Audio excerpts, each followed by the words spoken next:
Addressing a dark chapter in history, the atomic bombings of Nagasaki and Hiroshima. The president speaking to them today.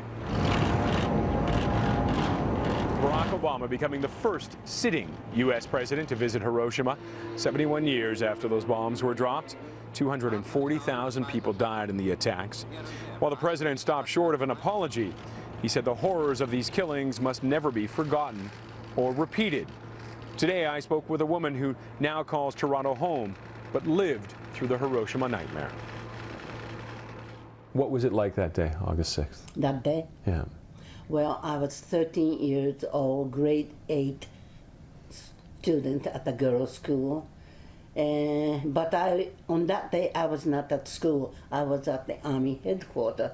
Because Japan was losing fast in the war, they had to depend on the cheap labor of students. So we were mobilized. That was Monday morning, and at 8 o'clock, we had the morning assembly, and the major said, well, girls, you got a good training. This is the day you start proving your patriotism to do your best for the emperor. We said, yes, sir, we will do our best. And at that moment, I saw the bluish-white flash in the windows. And then suddenly my body was up in the air. I remember feeling floating up in the air.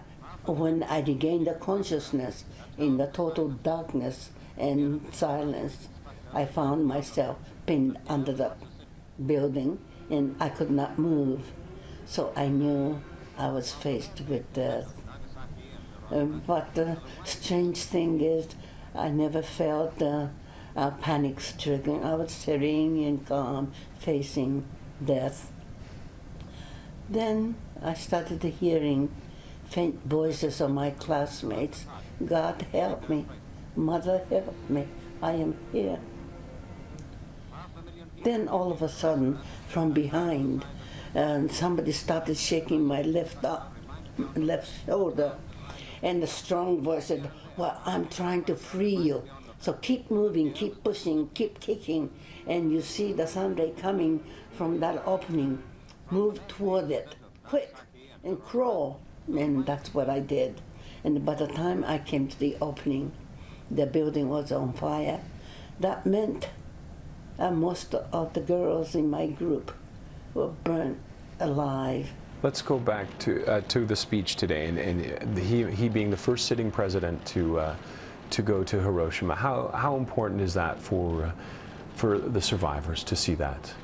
Well, many people asked him to come. So I'm glad he was able to make the time to respond to the wishes of the people. We hoped he would say something meaningful. Well, he did say something of significance, general philosophical things. But he didn't say anything concrete. The world must learn. We are warning the world to learn how dangerous nuclear weapons are. Not just those primitive ones I experienced, but today's nuclear weapons are so many times more sophisticated, in other words, destructive. And we have 16,000 of them. I can't imagine if they start having the nuclear exchange. That's going to be the beginning of the end of this Earth and the planet. Well, most of people just don't think about it. It's too painful, and people are living in denial. Thurlow says she would like to see the U.S. take the lead in creating an all-out nuclear ban.